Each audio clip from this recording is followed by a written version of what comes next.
예수님께서 공생애를 시작하고 얼마 지나지 않아서 사람들이 점점점 예수님께로 몰려오기 시작했습니다.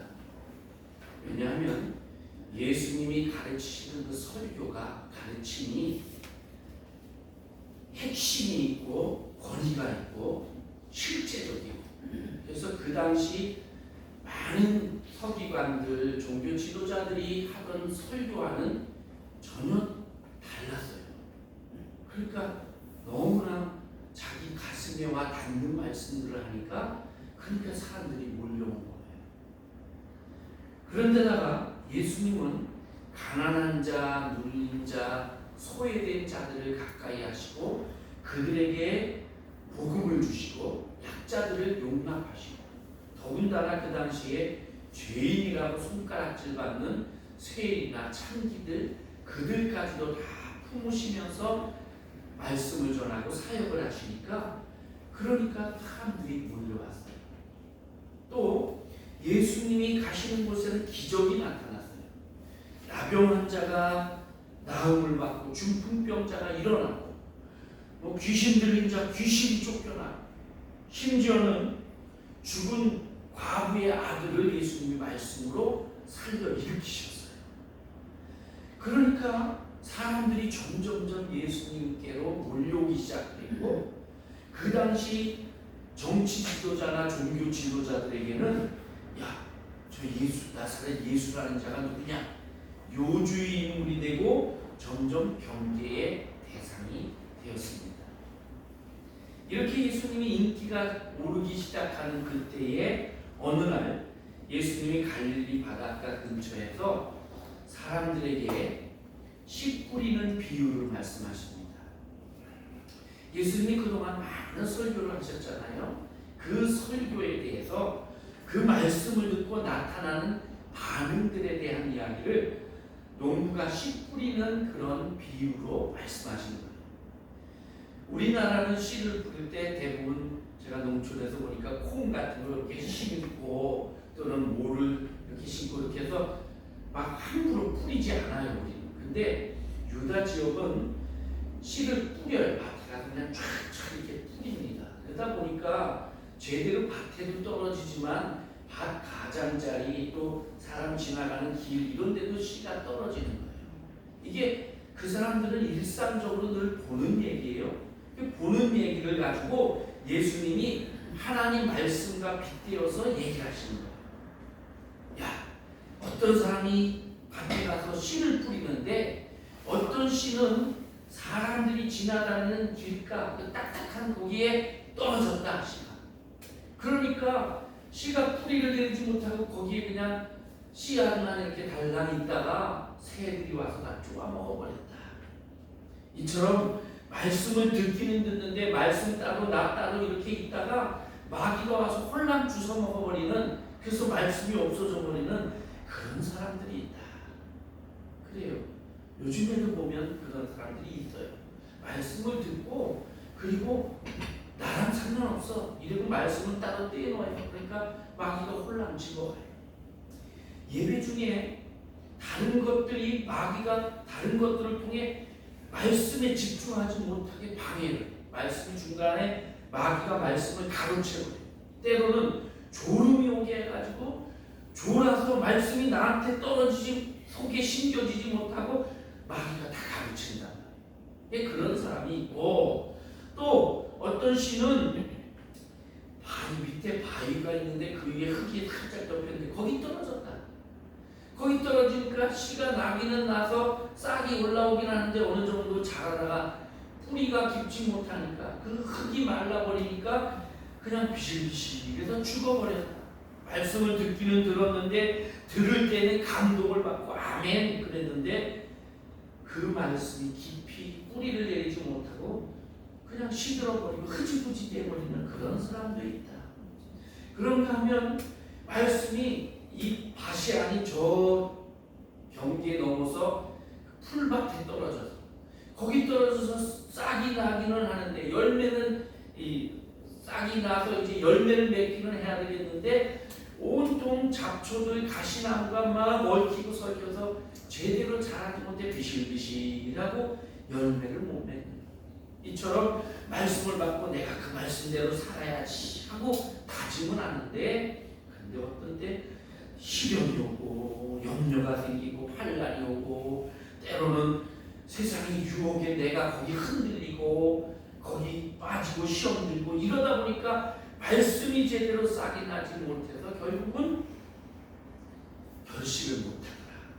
그런가 하면 대부분의 씨앗은 밭에 떨어져서 잘 자라서 60배, 100배의 결실을 맺었다. 이 씨앗은 하나님의 말씀이다. 그리고 여기 떨어진 땅들은 우리 마음이다. 하나님의 말씀은 똑같은 씨앗인데 어디 떨어지느냐에 따라 누구의 마음에 떨어지느냐에 따라서 결실이 되기도 하고 그냥 죽어버리거나 마귀가 먹어버리거나 이렇게 사라져버리기도 한다. 그런 말씀을 쭉 하셨어요. 그리고 나서 나중에 제자들만 따로 불러서 제자들에게 그 말씀의 내용을 잘 해석을 해주십니다.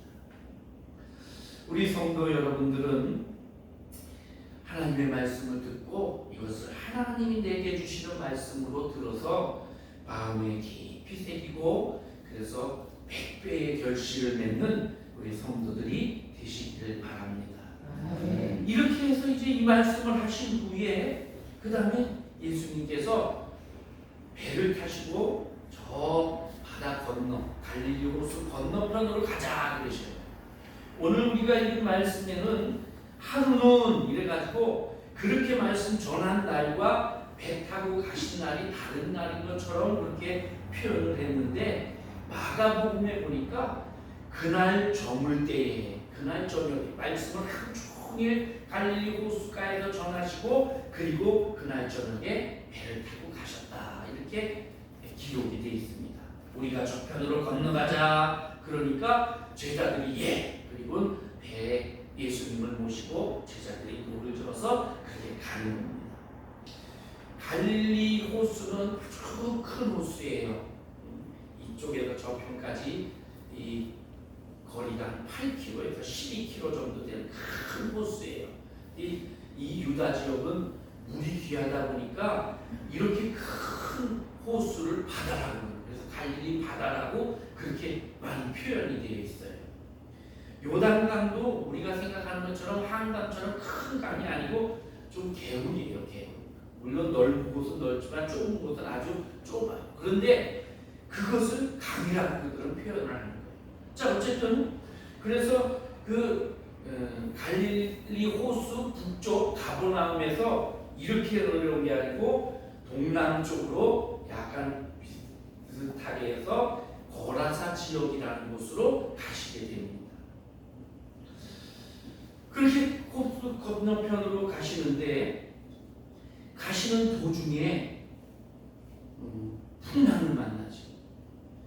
제가 이 말씀 이후의 말씀 26절 이후의 말씀을 가지고 언젠가 나 하나를 위하여 라는 설교를 했어요.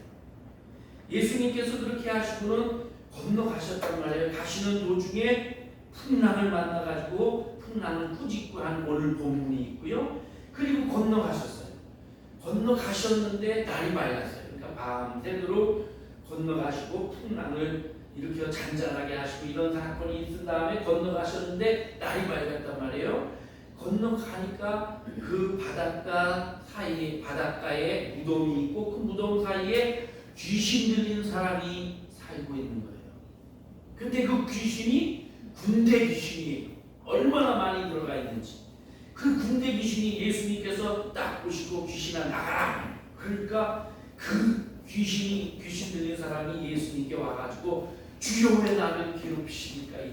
그러면서 나를 무정행으로 보내지 마시고 차라리 저기 돼지떼에게 나를 들어가게 해주십시오. 그러니까 예수님께서 그렇게 해라.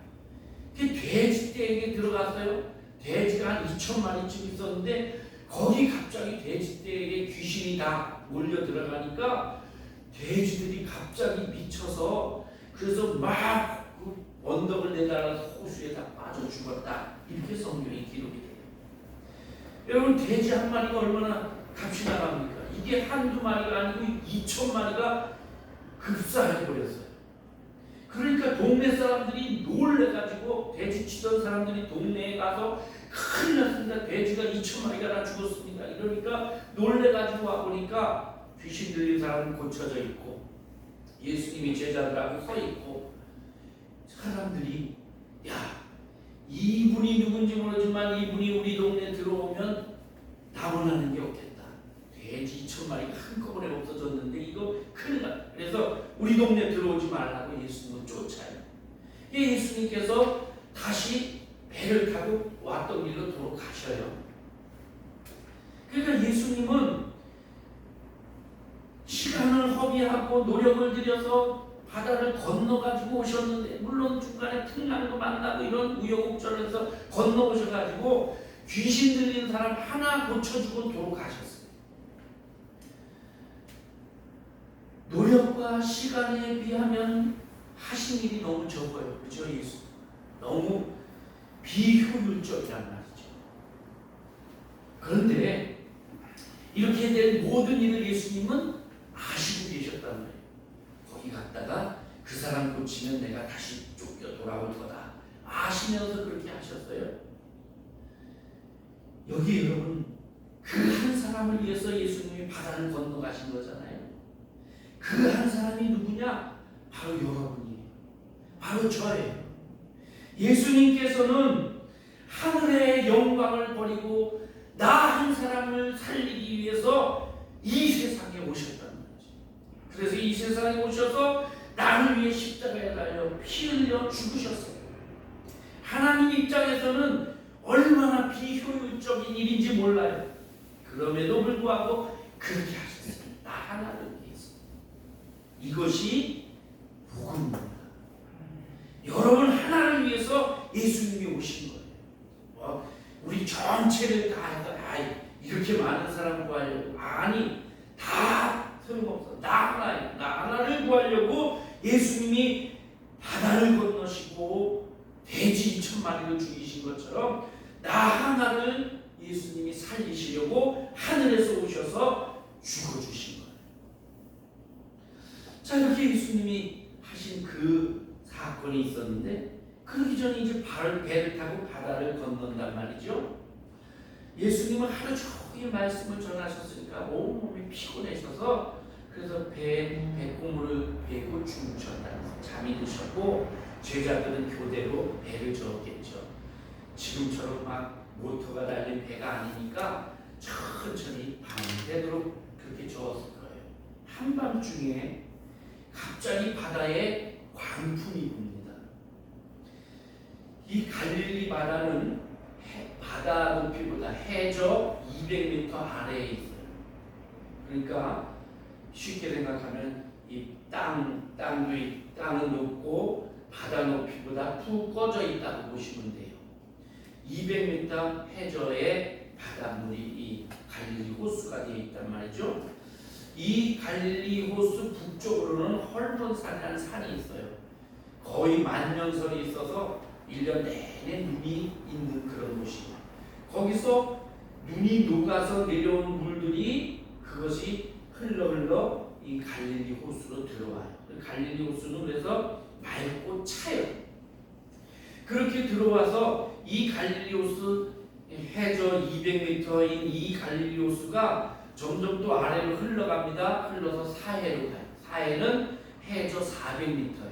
그러니까 한 80km, 100km 정도 되는 요단강이 급경사를 이루면서 200m 정도 이 경사로 이렇게 따라서 내려가 사해로 빠지는 거예요. 사해로 물이 들어가는 거예요. 자, 그런데 이 갈릴리 호수가 이렇게 쑥 들어가 있다고 생각을 해보세요. 그러면 이 위로 이렇게 바람이 지나가면 여기 푹 꺼진 여기는 좀 잔잔하지요. 낮에는 잔잔한데 밤이 되면 그러면 따뜻한 공기가 갑자기 헐문산으로부터 찬 공기가 내려오면서 기후가 바뀌어요. 그래서 바람이 이렇게 찬 공기가 밑으로 가고 더운 공기가 위로 가니까 대류 현상에 의해서 막 바닷물이 요동을 치는 거예요. 여러분 우리도 아파트나 이런 건물 사이에 가면 바람이 유난히 건물 풍이 세잖아요. 여기도 그렇게 해서 가끔씩 이렇게 돌풍이 불어요. 예수님이 배를 타고 제자들과 함께 가는데 갑자기 돌풍이 일어나는 거예요. 자, 예수님 제자 중에는 바다에서 장뼈가 굵은 그런 베드로, 야고보 뭐 이런 제자들이 있잖아요.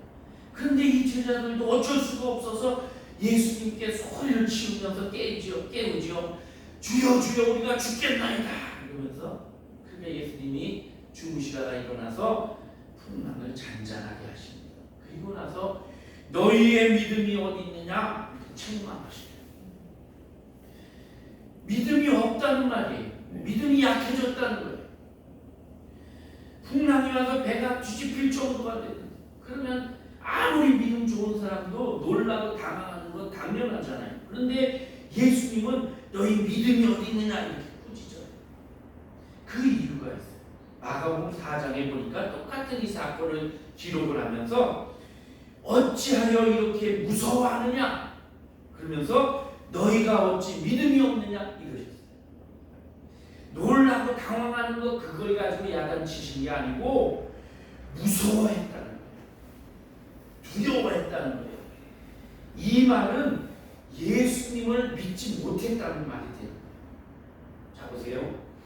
제가 어린아이들인지 누군지 데리고 가면서 야 걱정 마 누가 내 앞에 와도 내가 다 이길 수 있어 이러고 의시되면서 가고 있는데 저 앞에 불량배 한 2명 정도가 쫙 나타났어요.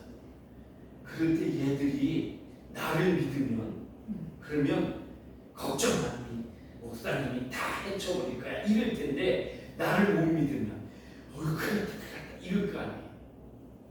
제가 실력이 있든 없든 나는 다 내가 태권도도 배웠고 운동도 잘하니까 몇 명, 10명도 치고 있어 이렇게 큰 소리 쳤는데 얘들이 나를 믿는다면 걱정 안 해요. 그죠? 근데 나를 못 믿으면 걱정, 두려워지는 예수님 그 얘기해 주고 예수님이 수없이 많은 말씀을 전하시고 기적을 베푸시고 그러면서 내가 하나님의 아들이다 하는 걸 보여주시고 가르쳐 주셨는데 막상 풍랑이니까 예수님에 대한 생각이 싹 사라져버리고 두려워하는 거예요. 우리가 죽겠어요 주님 이렇게 소리치는 거예요. 예수님은 이것을 지금 야단치시는 거예요. 자 보세요. 예수님이 누구십니까? 하나님의 아들 곧 하나님이셔요. 하나님이 누구십니까? 하나님이 만물을 창조하신 분이셔요. 다스리시는 분이셔요. 이 하나님께서 만물을 말씀으로 창조하시고 우주의 모든 원리를 다 정하신 분이 하나님이셔요. 모든 것이 하나님의 섭리와 뜻 안에서 움직이고 있어요. 이 배에 바로 그분이 타고 계신 거예요.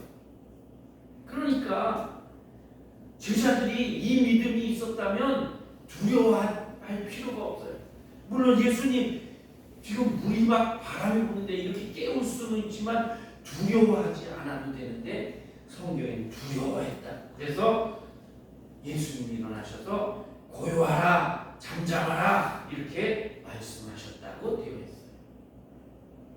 자 여러분 어느 마을에 개가 한 마리 나타났어요. 큰 개가 나타나가지고 어슬렁대면서 막 사람들에게 으르렁거리고 짖고 그래요. 사람들이 무서워가지고 어쩔 줄 몰라요. 그 중에 용감한 사람이 야 저리 가! 그러니까 더 달리려고 막 그래요. 더 조용히 해! 그래도 막 그래요. 그런데 어떤 어린애가 용감하게 가더니 가만히 있어! 조용히 해! 그러니까 이 개가 딱 앉아서 조용해지더라. 왜 그럴까요? 이 애가 그 개 주인이기 때문에 그래요. 바로 이거예요. 아무리 풍랑이 치고 그래도 예수님이 잠잠해 조용히 해 영어로 보니까 quiet, be still 멈춰 조용히 해 이렇게 말씀하셨어요. 그랬더니 12절이 이렇게 말합니다.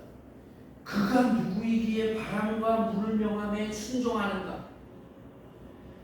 그렇게 가르쳤는데, 그렇게 예수님이 하나님의 아들이라는 걸 보여주고 가르쳤는데, 그가 누구시고 왜 이렇게 바다도 순종하는가? 이런 소리를 하고 있다. 예수님에 대해 모르고 있어요, 아직도. 예수님이 그러니까 씨 뿌리는 비유를 말씀하신 거예요. 내 말을 듣고 그냥 그 말씀 나하고 상관없다, 마귀가 다 집어먹어버리고 그 말씀 생각할 겨를도 없이 그냥 딴 거에 집중하니까 시들시들하고 이렇게. 그러지 말라고 그 비유까지 얘기했는데, 자, 예수님이 바다를 잔잔케 하시는 건 예수님이 이 천지 만물을 창조하신 분이기 때문에 당연한 거예요. 그런데 이들은 놀라운 것으로 이렇게 생각을 했다는 것이죠. 자, 오늘 우리도 제자들하고 똑같아요. 여러분이나 저는. 수없이 우리도 말씀을 듣고 하나님이 우리와 함께 계시고 하나님이 우리의 주인이 되시고 나의 주님이 되시고 그래서 나를 돕는 분이다 하는 거 우리는 고백을 해요. 수없이 체험도 했어요. 간증도 해요, 때로는. 그런데 우리 믿음이 때때로 없어요. 조그만 일에도 걱정하고 낙심하고 실망하고 절망하고 때로는 믿음을 떠나 저버려서 믿음을 떠나고 이렇게 한단 말이에요. 주님이 오늘 그런 여러분과 저를 향해 너희 믿음이 어디 있느냐? 이렇게 말씀하십니다. 자, 오늘 말씀을 통해 몇 가지 우리에게 주시는 교훈을 생각해 보겠습니다. 먼저 어려움과 풍랑은 항상 있다는 거예요. 여러분, 예수님이 가자고 하는 길 가잖아요. 지금 그 배에 예수님도 타고 계시잖아요. 예수님과 함께하고 있는데도, 그런데도 바람이 불고 풍랑이 불고 배가 뒤집힐 것처럼 흔들리고 그래요. 예수님을 믿어도 고난은 와요. 우리 예수 믿으니까 고난은 없고 좋은 일만 있고 사업도 실패하는 일 없고 뭐 대학에 떨어지는 일도 없고 농사 지으면 다 풍년 들고 병도 안 나고 혹시 병 들어도 즉시 기도하니까 낫고 이런 게 아니에요. 그죠? 한마디로 예수 믿어도 고난은 있다는 거예요. 어쩌면 예수 믿기 때문에 고난이 더 클 수도 있어요. 예수님이 그런 말씀을 하셨어요. 내가 불을 땅에 던지러 왔노니, 그래서 내가 세상에 불을 던지면 화평한 게 아니고 분란이 일어나고 그래서 가족끼리 분쟁하게 될 것이다. 이런 말씀하셨어요. 또 더 나아가서 예수님께서 나를 인하여 너희를 세상이 핍박하고 너희에게 고난을 줄 것이다. 그러나 너희는 담대하라. 내가 너희와 함께 있다. 이렇게 말씀하셨어요. 그러니까 예수님 믿기 때문에 오히려 더 어려움이 있을 수 있어요. 그런데 그래도 우리가 예수님 따라가는 것은 이 길이 생명의 길이기 때문이지요. 근데 사람들은 고난이 오면 예수님 잘 못 믿는 것으로 그렇게 오해하고, 저 집에 누가 아프대, 누가 뭐 무슨 사업에 실패했대, 사고가 났대, 아유 예수를 잘못 믿어 그래, 이렇게 잘못 오해를 해요. 아니에요. 그럴 수 있어요. 목사도 병이 날 수 있고 사고 날 수 있단 말이죠. 예수 믿다가 그런 일이 생기면 예수 믿어도 소용없네 이러고는 절망하고 낙심하고 믿음을 저버린단 말이죠. 요즘에 우리 젊은이들을 보면, 어르신들이 보면 이 우리 젊은이들이 고생을 안 해본 세대이기 때문에 고생하는 것을 힘들어해요. 그러니까 직장에 가서도 조금만 힘들면 못 하겠다 그러고 이래요. 그죠? 고난을 안 겪어봐서 그래요. 그래서 자식을 키우려면 자식을 잘 키우려면 여행을 보내라 이런 말도 있어요. 여행을 가면 집처럼 편하지 않으니까 가다가 어려움도 당하고 뭐 생각지 못한 일도 생기고, 그런데 그런 것을 이렇게 이겨나가면서 세상을 배우게 되는 거죠. 고난은 우리 신앙인들의 밥과 같아요. 여러분, 밥을 잘 먹고 잘 소화시키면 건강해지지요. 고난도 수시로 우리에게 오는데 이것을 잘 이기고 소화시키면 우리 믿음이 성숙해지는 거예요. 근데 이걸 소화를 못 시키니까 자꾸 설사가 나고 병이 들고, 그것처럼 역경을 당할 때 그것을 이기지 못하고 자꾸 시험으로 넘어지고, 그래서 에이 나 예수 안 믿을래 이러고 떠났다가 또 몇 달 있다가 아이 그래도 다시 가서 믿어야지 이러고 다시 시작하고, 또 시작해 몇 달 있다 또 무슨 일 생기면 또 졸업했다 또 다시 입학했다, 이러니까 안 돼. 역경을 당하고 그럴수록 더 주님께 매달리고 기도하고, 그래서 이겨야 돼요. 우리 신앙의 선배들 보면 다 이렇게 이겼어요. 아브라함도 25년 동안 고난을 당했고, 야곱도 그랬고, 요셉도 그렇고, 응? 모세도 40년 동안 광야에서 고난 당해요. 예수님 제자들 보세요. 예수님 따라다니며 많은 어려움을 당했어요. 그럴 때마다 이기고 예수님께서 해결해 주시고, 또 많은 가르침을 주시고, 문둥병도 고치고 벙어리도 고치고 물이 변해서 포도주도 만들고, 이런 걸 보면서도 아직도 예수님에 대한 믿음이 없어서 나만 믿어 하는 예수님 앞에서 뭔가 나타나니까 아이고 큰일 났다 이러고 있단 말이죠. 그런 제자들에게 너희 믿음이 어디 있느냐, 그렇게 주님이 물으신 거예요. 두 번째 우리가 생각할 것, 이런 풍랑 속에서도 주님은 함께 계신다는 겁니다. 여러분, 주님은 항상 우리와 함께 계셔요. 여러분이 힘들 때도 함께 계시고, 여러분이 기뻐하고 좋아할 때도 함께 계셔요. 이걸 믿어야 돼요. 주님이 나와 항상 함께 계시다, 이 믿음을 가지고 기쁠 때에는 감사하고, 힘들고 어려울 때는 주여 도와주세요 요청하고, 그렇게 해서 이겨나가야 되는 거예요. 아까도 얘기한 것처럼 아브라함이나 모세나 다니엘이나 다 그러면서 주님이 나와 함께 계시다는 걸 믿고, 그러면서 어려움을 이기는 거예요. 다니엘서에 보면 다니엘의 세 친구가 우상에게 절하지 아니했다가 불구덩이 속에 빠지지요. 느부갓네살 왕이 노해가지고 자기 자존심이 다 구겨졌거든요. 망가졌거든요. 그러니까 불을 7배나 더 강하게 해가지고 거기다 집어 던져버렸죠. 들어가기 전에 뼈가 녹아버릴 거예요. 거기 데리고 가던 군인들이 불에 타서 죽어버렸어요. 그런데 보니까 그 안에 들어간 다니엘의 세 친구는 유유히 걸어다니고 있어요. 보니까 3명 집어넣었는데 4명이 걸어가고 있어요. 말합니다. 저 한 사람은 누구냐? 우리가 3명을 넣었는데 어째 4명이냐? 그 한 사람은 마치 신의 아들과 같구나. 주님이 함께 계십니다. 성경은 우리에게 끊임없이 말해요. 두려워 말라, 내가 너와 함께 하느니라. 놀라지 말라, 나는 네 하나님이 되리니 내가 너를 굳세게 하리라. 참으로 나의 의로운 손으로 너를 붙들리라. 너는 두려워하지 말라, 나는 너를 지었고 너를 창조하였느니라. 내가 세상 끝날까지 내가 너와 함께하리라. 예수님께서 이 세상에 태어나시기 전에 태명이 뭔지 아세요? 요즘에 젊은 사람들이 아기를 임신하면 태명을 꼭 있더라고요. 태명이. 그리고 태어나면 이름을 짓고 그 태명이 있는데, 예수님도 태명이 있어요. 예수님 태명은 임마누엘이에요. 보라, 처녀가 잉태하여 아들을 낳으리니 그 이름을 임마누엘이라 하리라. 이 임마누엘로 그렇게 태중에 있다가 태어났어요. 태어나서 이름을 예수라고 지은 거예요. 임마누엘은 하나님이 우리와 함께 계시다, 이런 뜻이고요. 예수는 구원자, 자기 백성을 구원할 자, 이런 뜻이에요. 임마누엘, 예수님 태명이에요.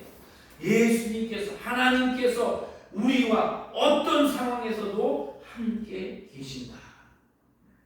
에스겔서 제일 끝에 보면 에스겔이 바벨론의 포로로 끌려간 모든 그 사람들 포로로 끌려가고 어려움 당하고 그럴 때에 너희가 회복되어 다시 하나님께서 너희를 회복시킬 것이다, 이걸 예언을 하면서 에스겔 37장에서 마른 뼈가 다 일어나 군대를 이루는 것처럼 내가 이스라엘을 이렇게 회복시킬 것이다. 이런 환상을 얘기하고 보여주지요. 그리고 난 후에 얼마 후에 하나님의 성전이 이렇게 잘 지어진 성전이 보이고 그 성전에 여러 가지 물건들 이런 것이 환상으로 보이고 그 성전 그 문지방으로부터 물이 흘러내리기 시작해서 사방으로 굽이굽이 흘러가는데 처음에는 발목까지 차다 무릎까지 차다 허리까지 차다 사람 키를 넘고 이렇게 차고 그 생명의 물이 흘러가는 곳마다 만물이 소성하게 된다. 그러면서 여호와를 아는 지식이 꽉 차게 될 거다. 이렇게 얘기를 하면서 그 성의 이름은 여호와 산마다. 여호와께서 거기 함께 계신다. 이렇게 마지막 끝절에 말씀하고 있어요. 여러분, 하나님은 어떤 환난과 어려움 속에서도 우리와 함께 계십니다. 그래서 우리는 아무 일을 만나도 예수 의지합니다. 이렇게 고백하며 사는 거예요. 세 번째로 오늘 본문을 통해서 예수님의 능력을 믿고 기도해야 됩니다. 예수님의 능력은 제자들을 통해서 많이 보여줬어요. 제자들에게 백부장의 종을 바로 직전 누가복음 7장에서 고쳐주셨고 또 그 다음에 나인성이라는 성에서 젊은 청년이 죽고 과부가 혼자서 기르던 청년이 죽으니까 울면서 성 밖으로 장례를 치르고 나왔는데 살려주시고 그 예수님의 능력을 믿고 주여 우리를 도와주소서 이렇게 기도해야 돼요. 물론 오늘 말씀해 보니까 주여 주여 우리가 죽겠나이다. 이것도 기도라면 기도라고 할 수 있어요. 그런데 이것은 사실은 기도라기보다는 살려달라고 고함치는 거예요. 아이고 죽겠어요. 예수님 좀 일어나 보세요. 죽겠어요. 이런 거고요. 우리는 죽겠다는 말 많이 쓰잖아요. 돈 없어 죽겠다, 힘들어 죽겠다, 뭐 어째 죽겠다. 그런데 그게 아니고 주여 내가 힘이 듭니다. 나를 도와주세요 하고 믿고 구하는 기도가 돼야 된다는 거예요. 우리는 기도해야 된다는 걸 알면서도 힘들고 어려울 때 기도하기보다는 불평부터 해요. 왜 이렇게 나한테 예수 잘 믿는데 왜 나한테 하나님은 이런 일을 주시는 거야 이러면서 이스라엘이 광야에서 하나님 은혜로 살았어요. 보지도 못하고 한 번 듣지도 못하고 만나를 주셔서 그 만나를 먹고 40년간 200만 명이나 되는 이스라엘 백성이 매일 그걸 걷어다 먹고 살았단 말이에요. 얼마나 좋은지 처음에는 그걸 보고 꿀 섞은 과자 같다 이러고 막 좋아서 그랬단 말이에요. 근데 나중에 뭐라고 말했냐면 기름 섞은 과자 같다. 막 느끼하고 이상하다는 거죠. 처음엔 꿀 섞은 과자 같다 그러더니 기름 섞은 과자 같아요 그러면서 냄새가 나고 그래서 우리가 먹었더니 정력이 떨어졌다 이렇게 불평을 해요. 만나가 변한 겁니까 여러분? 아니, 만나는 처음부터 나중까지 다 똑같아요. 그런데 이스라엘 백성의 입맛이 변하고 마음이 변하고 감사가 약해진 거예요. 하나님 앞에 우리가 늘 어렵고 힘들 때마다 기도해야 돼. 환난 날에 나를 부르라. 내가 너를 건지리니 내가 나를 영화롭게 하리라. 하나님께 기도해야 돼. 기도하라고 주님이 어려움 주시는지도 몰라요. 믿음으로 살라. 너희 믿음이 어디 있느냐? 주님이 말씀하십니다. 지금으로부터 한 150년 전 미국의 시카고라는 도시에 큰 불이 났습니다. 1871년에 10월 달에 한 3일 동안 그 시카고 도시를 전체를 불태웠는데 얼마나 불이 크게 났는지 미국 역사상 최고 큰 불이라고 그렇게 말해요. 그렇게 해서 도시가 다 탔어요. 이때 죽은 사람만 해도 300명 가까이 불에 다 죽었고요. 10만 명이 넘는 사람들이 집을 잃고 재산을 잃고 다 이재민이 됐어요. 이쪽으로 9km 저쪽으로 9km 정도 되는 그 그 땅이 온통 불바다로 잿더미가 됐어요. 그 시카고에 있는 무디 교회의 집사이고 회계 집사였던, 그리고 법리학 교수고 변호사였던 스페퍼드라고 하는 박사님이 돈을 좀 벌어서 그 시카고 지역에 땅을 샀는데 불이 나는 바람에 그게 다 그냥 다 망해버렸어. 한마디로 투자했던 거 다 잃어버리고, 그래서 쫄딱 망했고요. 그것 때문에 부인은 놀래가지고 병을 얻었어요. 그러니까 이거 안 되겠다, 좀 쉬거나 다른 방법을 써야 되겠다. 그래서 아내와 4명의 자녀가 있었는데 4명의 자녀를 유럽으로 좀 가 있어라. 가서 우리 거기 가서 여행도 하고 좀 쉬다가 좀 정리하고 오자. 그래서 그렇게 보냅니다. 나는 여기 거 좀 정리하고 마무리하고 그리고 가겠다. 그리고 배를 태워서 유럽으로 보냈어요. 유럽으로 갔는데 가고 나서 며칠 있다가 정보가 옵니다. 부인에게서 온 정보예요. 풍랑으로 배 파손, 나만 혼자 살았음. 자신 4명을 다 잃어버린 거예요. 엎친 데 겹친 격으로. 이 스페필드가 놀래서 급하게 배를 타고 그리고 부인에게로 갑니다. 가는 도중에 선장이 여기가 며칠 전에 영국의 철배하고 유람선하고 부딪혀서 수많은 사람이 죽은 곳입니다. 그리고 설명을 해주는데, 아, 여기가 내 자녀들이 죽은 곳이구나. 그걸 거기 가니까 막 눈물이 쏟아질 거 아니에요. 눈물을 흘리다가 이분이 그 자리에서 시를 씁니다. 내 평생에 가는 길 순탄하여 늘 잔잔한 강 같든지 큰 풍파로 무섭고 어렵든지 내 영혼은 편안하다. 예수님 때 내 영혼 평안해. 이 찬송시를 나중에 곡을 붙여서 이게 우리가 즐겨 부르는 찬송가 413장이 됐어요. 여러분, 주님 따라가도 고통은 와요. 그럼에도 불구하고 주님은 우리와 함께 하셔요.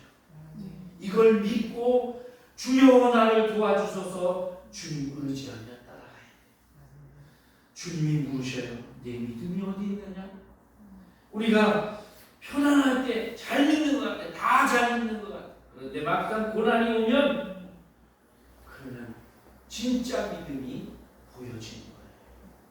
주님은 말씀하십니다. 마지막 때에 인자가 올 때에 이 세상에서 믿음을 보겠느냐. 겉으로 보기엔 다 믿는 것 같고 다 잘 믿는 것 같은데 진짜 믿음을 보겠느냐. 너희 믿음이 어디 있느냐.